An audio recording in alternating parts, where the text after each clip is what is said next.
Mela fisem il-ġenerazzjoni ġdida ta' Xandara, nilkom il-calling to gom tislima, u nistendukom għall-edizzjoni tal-program Booster. Għanna minissa sal-5:15 u l-lum, apparti li ħanisimaw il-parteċipanti illi għanna fil-program, najdilkom dwarhom minn għafti diħor, najdilkom u koll illi sejrin nħabru l-ewwel set ta' parteċipanti fl-ewwel xahar ta' Jannar li għaddew għal tini fazi, il-fazi semifinalista ta' dana il-konkors. Għalhekk jekk tibqgħu segwu l-programm sal-aħħar, la dubju ikun aktar eċitanti jekk intom ħadtu sehem fl-ewwel fażi, ġifieri fl-ewwel xahar ta' Jannar, għax sejrin inxandru ir-rebbieħa. Fil-programm tal-lum sejrin niltaqgħu ma' Ivan Pulis minn Gwarda Manġa, Marian Allul minn Birżebbuġa, għandna wkoll Stefan Vella mill-Gura, Jesmond Grek mill-Mellieħa, Marjella Muscat minn Ħarqormi, Branda Henry minn Santa Lucia u John Paċ minn Santa Lucia wkoll. Għaldaqstant tul il-programm tagħna ġifieri minn issa sal-4 u mbagħad mill-4:15 sal-5:15 dawk il-parteċipanti kollha li s'issa għadhom ma ġewx hawnhekk u jagħmlu r-recording tagħhom fil-konkors nixtieq inxandar u ovvjament irċevew in-nota minn għandna li huma intitolati li jipparteċipaw f'dan il-konkors jistgħu jċemplu fuq 233-979 jew 232-744, nirrepetu, 233-979 jew 232-744 u jkun jistgħu jistaqsu xi informazzjoni jew kellha jikkonfermaw id-data tagħhom meta jiġu hawnhekk u jagħmlu il-recordings tagħhom. Għaldaqstant issa fl-waqt li nawguraw il-parteċipanti kollha, aħna nistgħu nitilqu mill-ewwel billi nofrulkom l-ewwel parteċipanti li għandna llum mill-ġenerazzjoni ġdida ta' Xandara. Il-programm Booster kun nhar ta' ġimgħa mit-3:30 sal-5:30 din hija l-ewwel fażi li twassalna tinsewx sa' nofs April u l-konkors jintemm għall-aħħar ta' Ġunju meta ir-rebbieħ jew ir-rebbieħa parti diversi opportunitajiet fil-qasam ta' xandir u rigali għandhom ukoll vjaġġ għal Los Angeles, ġentilment mogħti minn LA. Radio Madda 2 ċanda fuq 102.3 FM stereo. Fil-kumpanija tiegħi Ivan Pulis, immislili biex nagħti l-għażla li għażiltilkom. Jena noqgħod Gwarda Manġa u l-ħobbies tiegħi huma l-karozzi u s-sajt.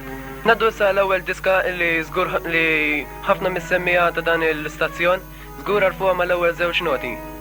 Din hija Still Loving You tal-Scorpions. Mela għandna kemm smajna l-ewwel diska li għażiltilkom. Niġu għat-tieni waħda li żgur ħaġib tifkiriet sbieħ il-ħafna mis-semmija ta' dan l-istazzjon. Mela jiena Ivan Pulis m'għandi xejn ħlif ngħidilkom ħlif ċaw tal-aħħar. Nispera nerġa' narakom sa tattanċaw. Il-parteċipant fil-programm tagħna llum Ivan Pulis minn Gwarda Manġa. U minn ftit ieħor se nkun nistgħu niltaqgħu ma' Marian Allul minn Birżebbuġa. Allul minn Birżebbuġa tħalt għal-donkor kors. X'joġobni x-xogħol ta' DJ, il-ħobbies tiegħi jinħobb nom, inħejt u nagħmel ix-xarts. Naddu għall-ewwel diska, id-diska tal-grupp Queen, It's a Kind of Magic. Qed tisimgħu l-programm Booster fuq Radio Malta 2 Nazzjonali u issa ħanaddikom għat-tieni diska ta' Sinita Sow Meċċo. U dik kienet id-diska ta' Sinita Sow Meċċo. U issa wasal fl-aħħar inselli għas-semmija kollha ta' Radio Malta 2 Nazzjonali u minn hawn ngħidilkom ċaw. Marian Allul minn Birżebbuġa, tieni parteċipanta li kellna waqt l-edizzjoni tal-programm tagħna Booster. Nabru minn hawn ftit ieħor wara li nisimgħu l-intervent ta' Stefan Vella mill-Gura. Jiena Stefan Vella mill-Gura, deċidejt li nieħu sehem f'dal-konkors għaliex il-mużika nħobb ħafna. Hobbies partikolari għandi il-futbol u nsegwi ħafna l-Formula 1 u nistgħu nibdew mill-ewwel biex nisimgħu l-ewwel diska. Huma it-Traveling Wilburys u din hija End of the Line. Formazzjoni eċċezzjonali ta' Traveling Wilburys. George Harrison ex-Beatles, Jeff Lynne tal-Yellow, Tom Petty tal-Heartbreakers, Bob Dylan u flimkien ma' Roy Orbison jagħmlu dan il-grupp wieħed mill-aktar gruppi popolari tad-dinja. Naddu għat-tieni silta, nixtieq hawnhekk inselli għal kollegi tiegħi li jaħdmu fil-Berġa tal-Italja l-Belt u appuntu għalikom għandna it-title track tal-aħħar album ta' Chris Rea, Oberġ. Mela, Stefan Vella minnaħa tiegħu sakemm ikollna okkażjoni oħra li niltaqgħu fuq Radio Malta Nazzjonali jgħidilkom ċaw. Wasal ħin issa li nħabbru is-16 semifinalisti li għaddew mill-parteċipanti tal-programm Booster, il-konkors nixtieq xandar illi xandar fuq Radio Malta 2 f'Jannar li għadda. Ngħidulkom illi kien maħsub illi jintgħażlu 15, iżda minħabba li kien hemm numru ta' parteċipanti li ġabu l-istess ammont ta' punti u kien hemm propju ngħidu hekk parteċipanti u parteċipanta waħda għalhekk il-ġurija ddeċidiet li tagħżel 16 minn flok 15. Iżda dan huwa ngħidu hekk ir-riżultat li bla dubju juri li kien hemm livell għoli fl-ewwel numru ta' parteċipanti f'dana il-konkors. Ħanajdulkom kif ġew dawna il-parteċipanti biss issa mhux se nħabbrulkom l-aħjar tlieta. L-aħjar tlieta inħabbruhom aktar tard. Jiġifieri l-aħjar tlieta l-aktar illi ġabu punti. Sadattant dawn huma s-semifinalisti li għaddew għat-tieni fażi ta' dan il-konkors. Robert Musmeci, Catherine Camilleri, Alex Bezzina, Silvio Bartolo, Marisa Natalie Attard, Simon Berg, Josien Camilleri, Lisa Kutajjar, Noel D'Amato, Michael Buġeja u Ruben Azzopardi. Mela, daw kienu Fil-waqt li nixtieq nirringrazzja l-Semmija Maltin Watching. Fil-waqt li nixtieq nsellem l-Semmija Maltin Watching kollha, nista' tinkom. Tiski skont l-għażla mużikali tiegħi. Ja, imagine. Dik kienet id-diska ta' John Lennon, Imagine. U issa qegħdin tisimgħu lili Chesmon Grek. Il-hobbies tiegħi huma drama, naħobb il-futbol, uħobb ħafna wkoll nilab it-tennis. Bħalissa ħadd tisimgħu wkoll wara John Lennon lil Julian Lennon, it-tifel tiegħu, bid-diska eċċezzjonali tiegħu Saltwater. Dawk kienu żewġ diski skont l-għażla mużikali tiegħi. U għalhekk jiena ma fadalli xejn iżjed x'nagħmel ħlief li nixtieq nirringrazzja lis-Sur Alfi Fabri talli tani din l-opportunità biex inxtandar fi programm Booster. Nixtieqilkom il-weekend it-tajjeb mimli b'dak kollu tixtieq qalbkom. Ciao. U ħanajdilkom li ma kienu l-aqwa tlieta, l-aktar tliet parteċipanti illi ġabu numri ta' punti mill-ġurija. Hawnhekk ta' min ngħidu li l-ewwel li kellna ġifieri l-aqwa tlieta, numru tlieta b'40 punt hija Graziella Gallia minn San Juan. Ejja nisimgħu il-koll vuċi dinamika, esplosiva, sabiħa, unika ta' Whitney Houston. I wanna dance with somebody who loves me. Graziella mek proset, International tikseb it-tielet pożizzjoni. Minn ftit ieħor nħabbrulkom min ġi fit-tieni post u anki ovvjament min ġak l-akbar ammont ta' voti. Ġenerazzjoni ġdida ta' Xandara qiegħda twaslilkom il-programm Booster. Konkors nixtieq Xandar mill-ġenerazzjoni ġdida ta' Xandara, il-futur tiegħek u l-mużika. Insellmilkom, jina Marjella Muscat. Xaħġa dwar nista' ngħid li joġobni da kollu naqdu x'jaqsam mal-spettaklu, kemm it-teatru, kemm ir-radju kif ukoll it-televiżjoni. U xewqa tiegħi li nsir preżentatriċi. Fil-ftit ħin liberu li jkolli nħobb naqra, nisma' l-mużika u nisfen, nara t-televiżjoni u ċ-ċinema. Mela issa ngħaddu għall-preżentazzjoni tiegħi. L-ewwel diska li għażiltilkom hija tal-grupp Queen. Għalikom mela Radio Gaga. Mela dik kienet Radio Gaga tal-grupp Queen. Ma setax li ma toġobkomx. Mela issa tafu li għadu kif għadda l-Festival ta' Sanremo fl-Italja u għalhekk kien għażiltilkom diska mill-Festival tas sena l-oħra, mis-sezzjoni tal-ġodda. Din hija sezzjoni ta' kantanti li r-rebbieħ tagħha jidħol ma' sezzjoni tal-kbar bħal Riccardo Cocciante, Marco Mazzini u ħafna oħrajn. Bħalna l-kompetituri ta' Booster li nixtiequ nirpu nsiru Xandara tal-futur bħal Alfi Fabri. Mela tkanta likom Paula De Mas, Notte di Periferija. Jiena Marjella Muscat, nerġa' nsellmilkom. Jintemm hawnhekk l-intervent tiegħi u nispera li f'dawn il-5 minuti żammejtilkom kumpanija sabiħa u nispera terġgħu tisimgħuni fil-futur dejjem jekk ġobtkom. Tinsewx iżommu l-frekwenza tagħkom dejjem fuq Radio Malta 2.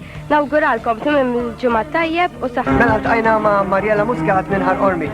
Għall-programm tal-lum joqosna l-aħħar żewġ parteċipanti u dan waslhomkom minn hawn ftit ieħor. Wara li nħabbru issa minn ġi fit-tieni u fl-ewwel post, ġifieri l-aktar parteċipanti li ġabu ammont ta' punti mill-ġurija f'dan għal-konkors. Mill-ewwel 16 magħżula għas-semifinalista ta' dan għal-konkors. L-ewwel smajna lil Graziella Gallia li ġabet 40 punt u propju viċin ukoll ħafna tal-istess punteġġ ta' Graziella Gallia. Fit-tieni pożizzjoni mbagħad bil-punteġġ ta' 41 kellna lil Kevin Kallus. Il-kontribut ta' Tuwa Limited fi xena mużikali Tuwa u Belġjam bid-diska tiegħu Get Ready for This. Silta li min jaf kemm ser ikun hemm żgħażagħ li bħal-lejla dal-weekend ser jisfnu għalija f'wasta lokalitajiet u diskoteki ġewwa Malta ta' blisem ta' Twilight Zone. Mela ta' kien Kevin Kallus, verament proset ukoll ġab 41 punt mill-punteġġ kollu li tat il-ġurija. U issa jonqos li nħabbru l-aktar wieħed li ġab punti, għadu hekk ġab 42. Gordon Caruana. Int fejn int ma nasmajt sewwa li Klaus Majna jitolbok biex tibatlu Anġlu. Iva mela mek smajtu s-silta Send Me Angel meħuda mill-album ta' Group Scorpions l-iktar wieħed reċenti għalihom Crazy World. Intant jena minn hawnhekk minn Radio Malta 2 dan huwa nfakkarkom Gordon Karwana wara turntables u l-mikrofonu li jixtieqilkom jawguralkom il-komplement tal-weekend tajjeb illum għada u pitata fil-waqt inkomplu b'mużika fuq nota verament qawwija din id-darba Bon Jovi u Born to Be My Baby. Mela proset il-Gordon Karwana li rnexxielu jġib l-aktar numru ta' punti dwar nisimgħu intervent ieħor magħmul minn Brenda Handy minn Santa Lucia. Parteċipant ukoll fl-10 edizzjoni tal-programm Boost. Sendikom is-sad bassir ta' temp għal-Bahara u s-sajjid. Makrukom li fil-5 waqt il-programm Stereo Mix mal-Berzamit illum ikonna l-oroskopju. U fil-6 wkoll bulletin sħiħ tal-aħbarijiet. Iżdissa nwaslulkom il-Brenda Handy minn Santa Lucia. Jina Brenda Handy minn Santa Lucia, għandi 17 sena, nsellem is-semmija kollha tal-programm Booster li qed isegwuna bħalissa fuq Radio Malta 2 frekwenza 102.3 FM Stereo. Jiena ġejt dan il-programm għax minn dejjem xtaqt li nkun disc-jockey fuq ir-radio u għalhekk ġejt biex nieħu l-opportunità f'dan il-programm. Sa ngħaddu għall-ewwel diska li preparajta likom illum, Tattoo Unlimited Twilight Zone. U issa ngħaddu għad-diska l-oħra li preparajta likom illum, din hija ta' Leaside Beat Ride Like the Wind. Mela dik kienet l-aħħar diska li kelli għalikom illum, Ride Like the Wind ta' Leaside Beat.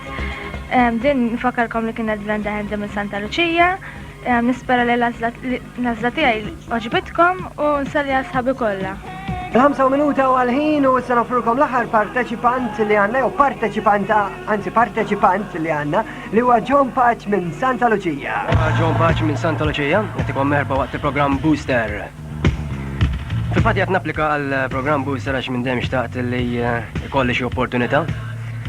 U għalek għat din l-opportunita biex nistema waqt il-program Booster.